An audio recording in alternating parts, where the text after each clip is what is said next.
Of course इथलं जे निवडून आहे बेस्ट टू बेस्ट उमेदवार यावा आणि इथलं जे जे काय आहे ते पार पाडावा, तेच एक आमची अपेक्षा आहे.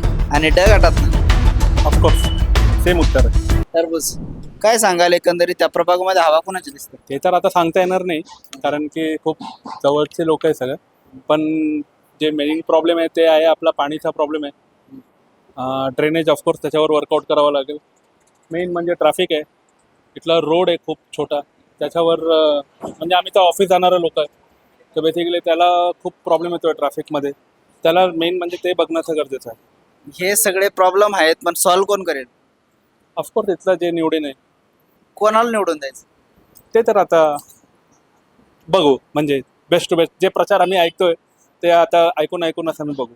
सध्या तरी मी हे उत्तर जे आहे आपण लास्ट डे पर्यंत ठेवू, लास्ट डे पर्यंत कंटिन्यू ठेवायचं कंटिन्यू ठेवायचे. आणि शेवटच्या दिवशी मतदान करून बाहेर यायचं. हां, ऑफकोर्स आणि मी इथे जवळपास सगळ्या मतदानाला मी होतो. म्हणजे मी आपलं जे हे होते म्हणजे वोटिंगचं जे माझं कर्तव्य होतं मी केलं ना मी. आणि काउंटिंग झाल्यानंतर कोणता उमेदवार निवडून येईल इकडे? ते तर मलाही सांगता येणार नाही पण बेस्ट टू बेस्ट उमेदवार यावा आणि इथलं जे जे काय आहे ते पार पाडावा, तेच एक आमची अपेक्षा आहे. उमेदवार बघून मतदान करणार की पार्टी बघून?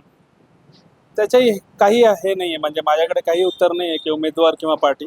पण ऑफकोर्स जे काय आहे ते जे इथं लोकल आहे, ज्यांना इकडचे त्रास, ज्यांना इकडच्या माहिती आहे, त्यांनाच ऑफकोर्स इथलं आणणार आहे. म्हणजे त्यांच्यासाठीच आपलं मत असणार आहे. आपण छोटासा एक गेम खेळूयात आणि त्याच्यामध्ये आपण अ गटातनं प्रभाग क्रमांक 41 अ गटातनं नेमकं कोणतं फ्रूट तुम्हाला नगरसेवक म्हणून बघायला आवडेल, त्याच्या समोरचं फ्रूट चॉईस करायचं आहे तुम्हाला. टरबूजच आहे.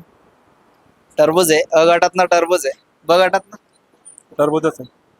ब गटातनं टरबूज आहे. क गटातनं टरबूजच आहे. क गटातनं सुद्धा टरबूज आहे. आणि ड गटातनं ऑफकोर्स सेम उत्तर आहे. टरबूज.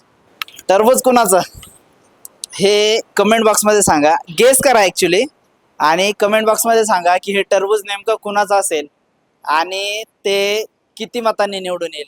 बघत राहा पुणे लोक.